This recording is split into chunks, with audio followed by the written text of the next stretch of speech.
Salut. Alors aujourd'hui je vais semer les couverts végétaux.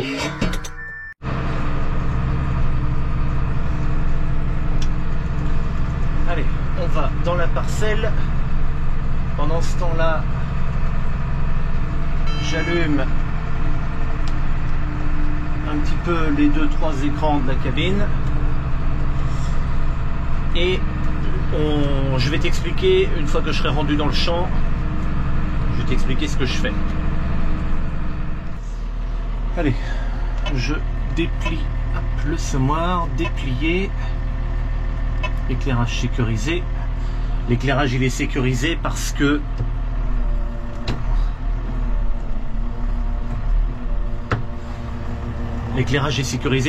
en fait je l'ai pas filmé, mais je suis descendu pour aller le faire. Et en même temps j'en ai profité pour régler la turbine, parce que la turbine c'est pas comme dans l'autre tracteur, le Deutz, je peux pas le régler depuis la cabine, ça se règle depuis juste derrière là.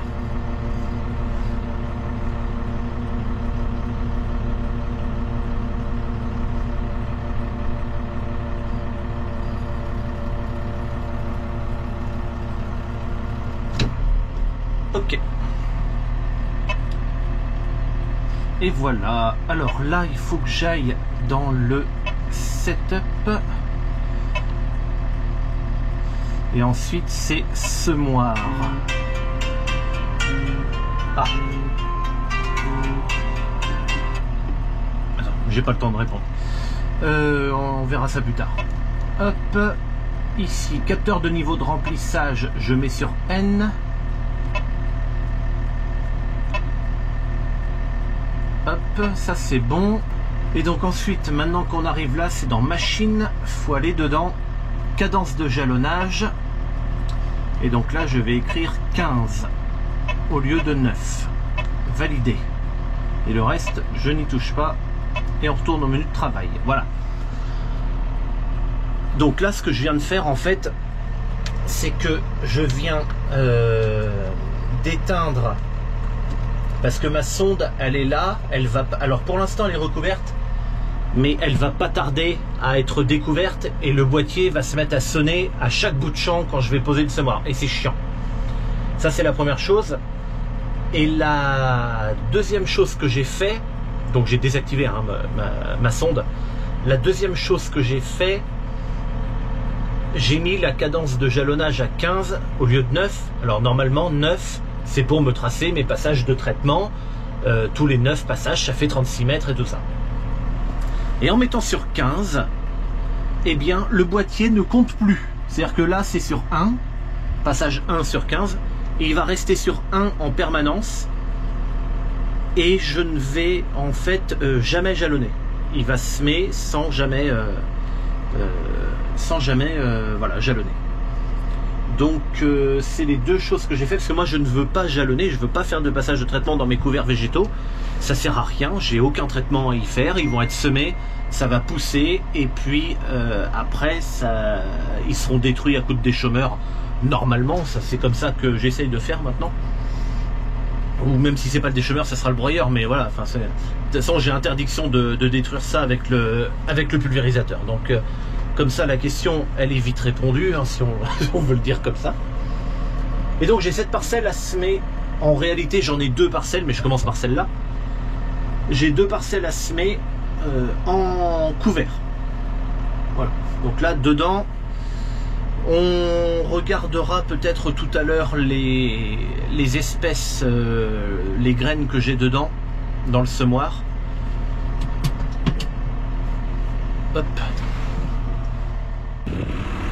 Ok, je viens de descendre, j'ai juste fait le long de la haie là, c'est pas spécialement représentatif, mais déjà en levant le semoir, moi je veux commencer déjà à voir s'il y a des graines qui tombent à la sortie là du semoir. Ah ouais, j'en vois là, tu vois le tout petit truc jaune là. Hop là.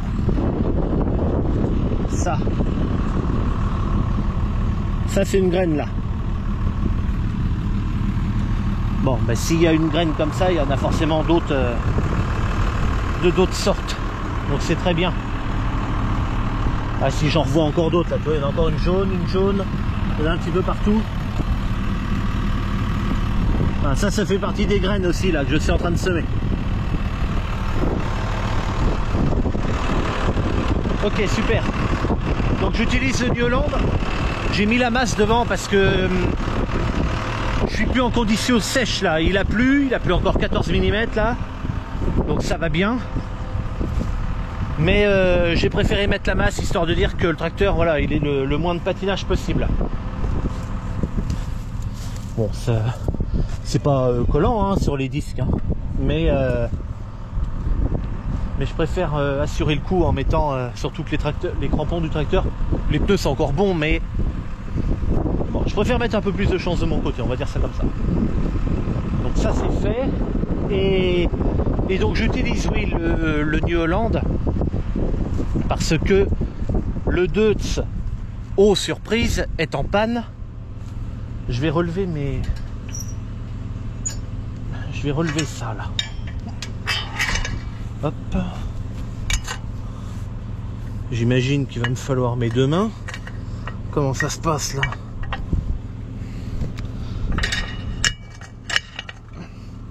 Hop. Voilà. Ils n'ont pas besoin d'être pendouillants derrière. Allez! Bon. Normalement, ils descendront jamais parce que l'ordre n'est pas donné à ces petits vérins là de faire descendre mes jalonneurs. Et tant bien même, admettons, ils perdraient un petit peu d'huile, tu sais, au fur et à mesure de la journée, ils perdraient un petit peu en pression. Ils pourraient pas descendre parce que même quand je suis pas en mode de jalonnage, à partir du moment où je tire la manette pour relever le semoir, les jalonneurs là montent en pression. Je le sais parce que j'ai déjà fait des tests en forçant le semoir à être sur la position jalonnage. Quand je relève, il remonte, et dès que je lâche l'huile, en fait dès qu'il n'y a plus de pression, que le semoir est relevé, hop, il redescend. Et si je rappuie encore, il remonte, et dès que je lâche, il redescend encore. Donc je sais qu'à chaque fois que je lève le semoir, à chaque fois l'ordre est donné là pour le coup de pousser dans le vérin.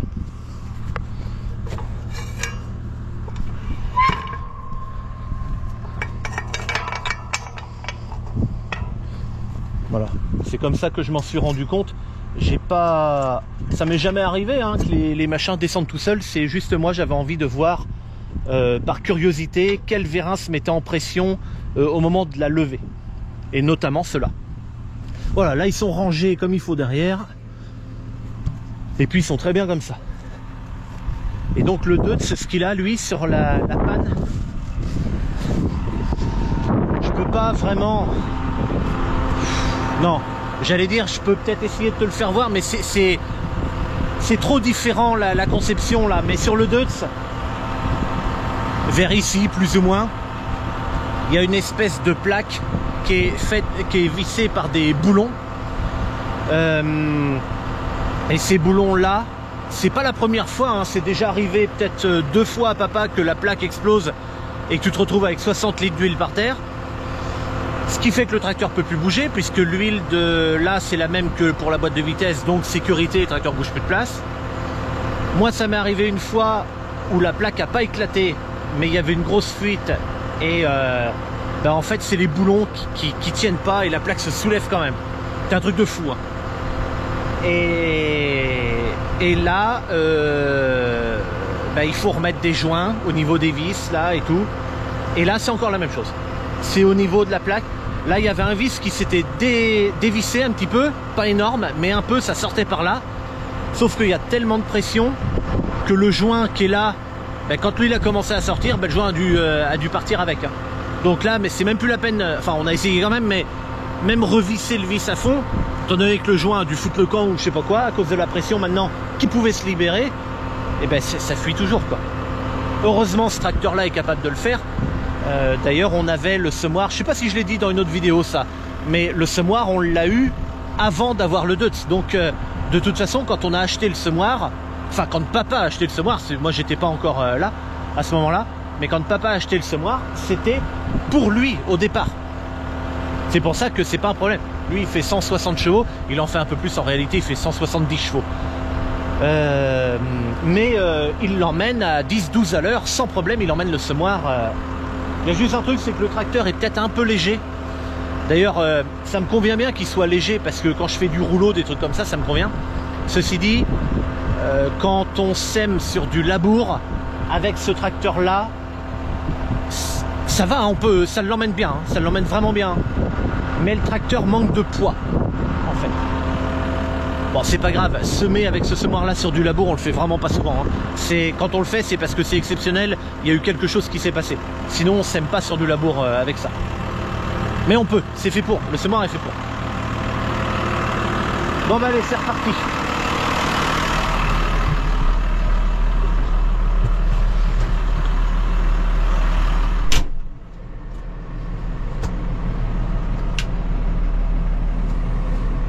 Hop, je vais remettre la turbine sur cette manette là, tu sais, comme pour le pulvérisateur, la circulation continue hydraulique.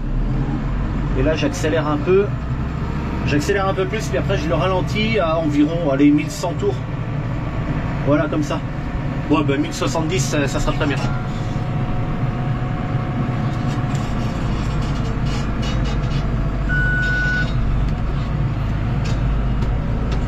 Hop, le tracteur commence à rouler.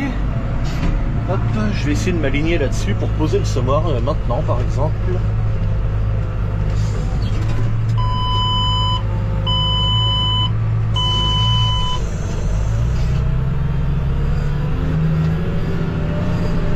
Allez, c'est parti.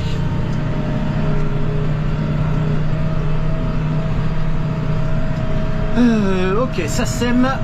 14 kg à l'hectare. Et tu vois, là je suis au deuxième passage et il y a toujours écrit 1. Donc il comptera jamais les tours. Là je roule pas très vite, je suis à 7. Hop, on va prendre une vitesse de plus.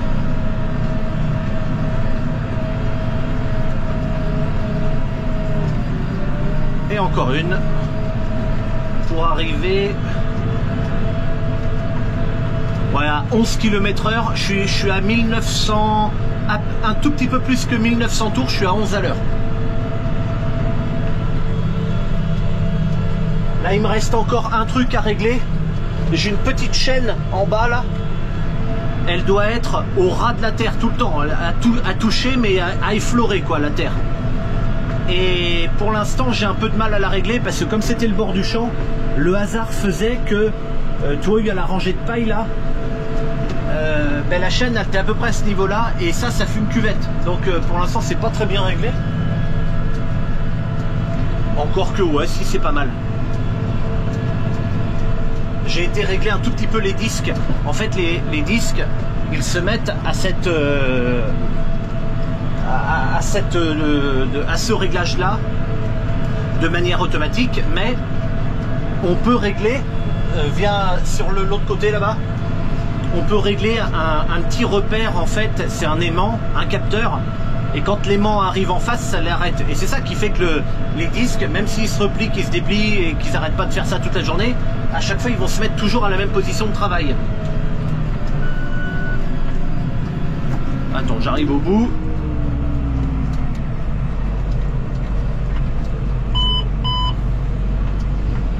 Là j'arrive au bout, il faut que je tourne.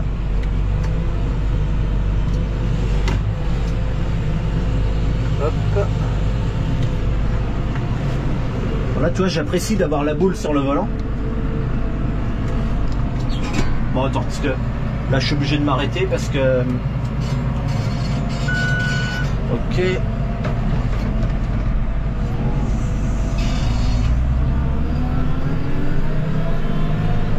Parce que là, à une main, autant avec le Deutz, à une main, j'arrive à faire ma manœuvre, autant avec celui-là, c'est pas possible.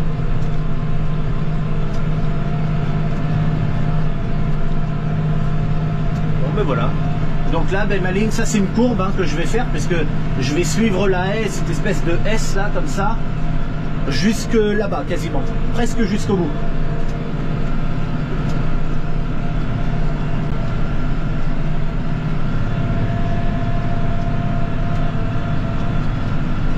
Mais là à l'œil comme ça ici ça fait du bon boulot. Je descendrai quand même tout à l'heure pour voir un petit peu, mais marche bien. Là, je suis rendu à mon 5e passage. Alors, je sais pas si ça se voit, mais je passe exactement dans les passages de Pulvé là. Ça se voit peut-être pas bien comme ça à la caméra, mais là je roule. Je sais pas si ça se voit un peu là. Ouais, non, on voit rien, je pense, à la caméra. J'en sais rien. Mais en tout cas, là, j'ai les pneus dedans, pile poil. Donc c'est bien. Ça veut dire que d'une année sur l'autre, je peux avoir les mêmes traces et les mêmes passages. D'ailleurs, c'est le but de la précision RTK, entre parenthèses.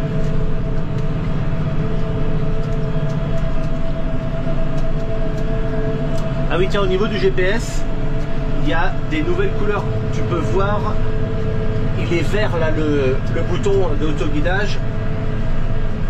Et les menus, pareil, c'est vert. Et tous les arrière-plans sont verts. Et ça, c'est des nouvelles couleurs depuis une des mises à jour qui est sortie là. Et il y a bleu, rouge, vert ou jaune. Voilà. Moi, j'ai choisi de mettre en vert. Et puis si ça me plaît plus, ben, je mettrai bleu ou rouge, j'en sais rien, on verra. Mais voilà, c'est possible.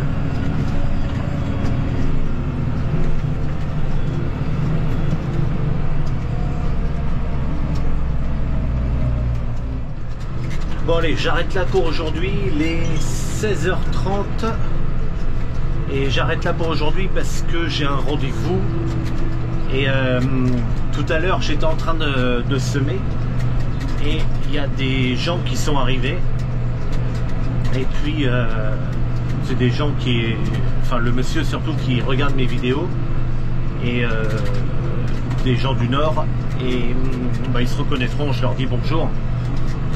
Et donc on a discuté 5 ou 10 minutes et puis voilà, et je suis reparti travailler et j'ai recommencé à semer. Et pour te dire à quel point ça ne tire pas et le tracteur n'a pas de difficulté particulière à tirer le semoir, c'est que j'ai recommencé à semer, j'ai fait un aller-retour complet, j'avais oublié de remettre en 4 roues motrices et je m'en suis jamais rendu compte. Enfin je m'en suis rendu compte à un moment parce que j'ai regardé le tableau de bord et je me suis dit bah merde, il manque un voyant là. Et j'avais oublié de remettre en 4 heures. Je m'y suis remis parce que voilà. Mais on est quand même dans des conditions d'utilisation appréciables. Hop, allez.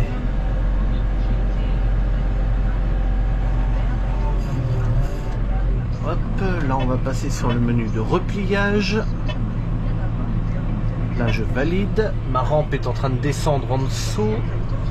Voilà, ça c'est normal. C'est normal parce qu'en fait tout à l'heure j'ai relevé mon semoir sur toutes les roues. Et donc il n'y a que la rampe de semi qui se lève et les disques. Et donc là quand je passe en menu de repliage, eh bien ça me fait redescendre ma rampe.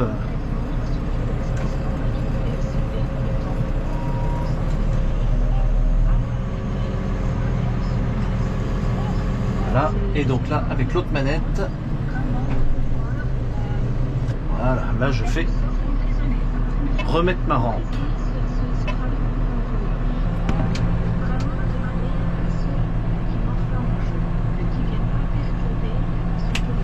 Hop, je lève l'avant du semoir et voilà. Bon ben à demain. Hop, ok, on est le lendemain matin. J'ai démarré le tracteur, je suis en train de lever la masse devant. Ah oui, toi, au fait, tu l'as peut-être pas vu. J'ai le mur de paille qui est fait au niveau du bâtiment. C'est les seuls fourrages qu'il y aura dans le bâtiment. Il n'y en aura pas après ailleurs. J'ai choisi de faire un mur de paille pour plusieurs raisons. La première raison, c'est que je sais que dans le temps, ça tient très longtemps parce que nous, on avait un mur de paille sur un bâtiment. Il a été construit dans les années 70, je crois. Là, il est maintenant franchement abîmé, mais il était fait en petites bottes, pas aussi compressées que les bottes comme ça. Et puis surtout années 70 quoi, donc et il est encore en partie alors il y en a une partie qui est tombée, voilà, mais il y a encore des bottes qui sont debout comme ça dessus, mais si les bottes sont bien compressées, comme les bottes comme ça là, il y a des chances que ça tienne très longtemps dans le temps, d'autant plus que les bottes, attends, je lève le semoir, d'autant plus que les bottes ont été mises à l'intérieur du bâtiment, donc elles seront toujours à l'abri. Et puis là c'est pas là la frappe d'eau. La frappe d'eau elle est pas ici, elle est là-bas, donc c'est cool.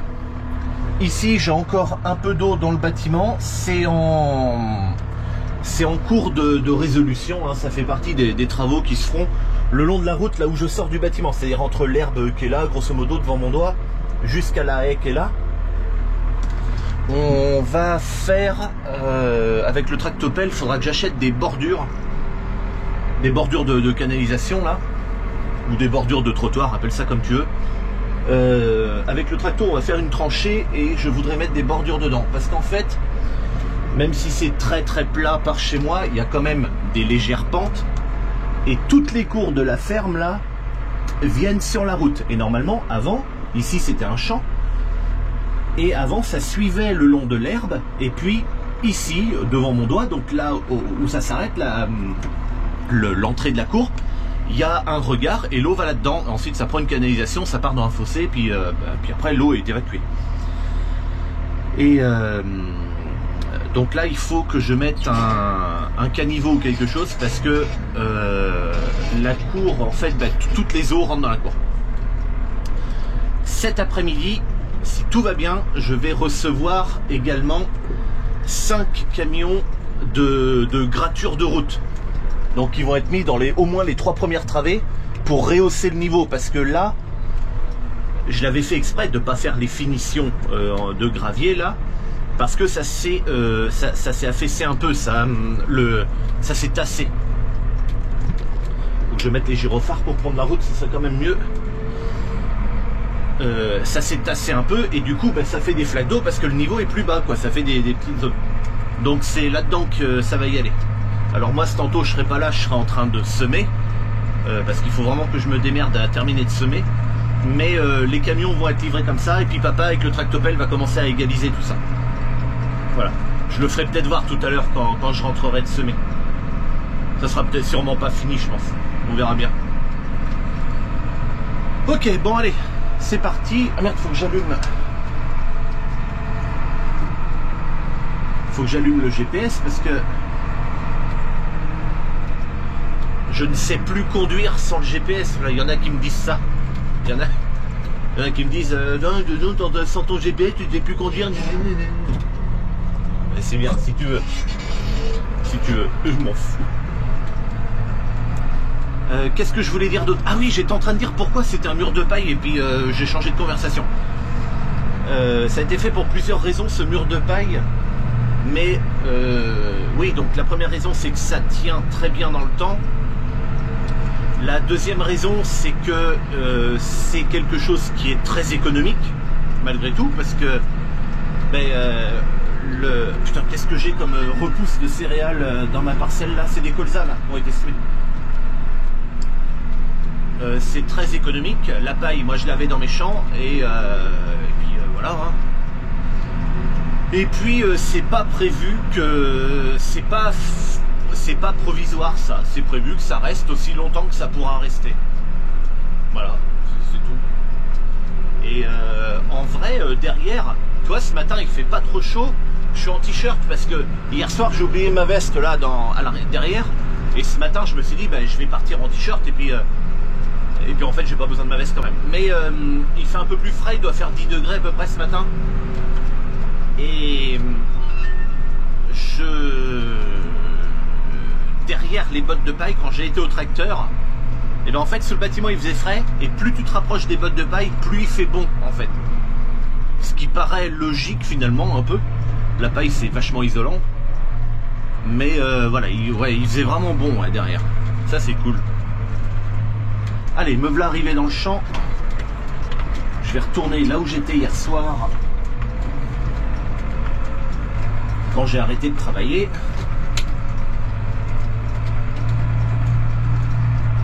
Et puis on va continuer. Alors pour les mélanges variétaux, donc j'avais des sacs comme ça. Et puis des petits sacs comme ça. Donc ça c'est les mélanges que l'association de chasse de la commune m'a fourni. Et donc en fait, alors il y a deux types de sacs avec des mélanges un tout petit peu différents, mais moi j'ai tout mélangé en fait dans le semoir, donc c'est tout ensemble. Donc il y a du sorgho fourragé, de la facélie, du trèfle squarosum. Alors là j'en sais rien du tout, j'y connais rien moi en trèfle hein. Donc trèfle squarosum là, trèfle incarnat pyrosca ici, veste commune, seigle fourragé et avoine rude. Voilà, c'est tout ça qui a été mélangé dedans. Donc 4, 6, il y a 6 ou alors 7 trucs différents. Il y a le trèfle, si c'est deux trèfles vraiment différents, il y en a 7 espèces différentes, sinon il y en a 6. Donc voilà, les espèces que je sème. Ça c'était pour uniquement cette parcelle-là, parce que cette parcelle-là, comme c'est le couvert végétal de la chasse, j'ai un contrat dessus et je n'ai pas le droit de le détruire avant le 15 janvier. Ça c'est une chose. Et puis quoi d'autre? Oui, c'est pour... en fait, ces couverts-là, ils servent pour faire revenir allons, comment on appelle ça? Voyons, des animaux, quoi. Des animaux sauvages, généralement de petite taille, du lièvre, du faisan, des perdrix, voilà, ce genre d'animal-là. Les chevreuils, les cerfs vont pas aller là-dedans parce que la végétation sera trop petite. Donc ça les intéresse pas. Donc voilà, c'est fait pour ça, ces couverts-là. J'ai une autre parcelle à semer et elle, je vais aller à la coopérative pour acheter le couvert qu'il faut.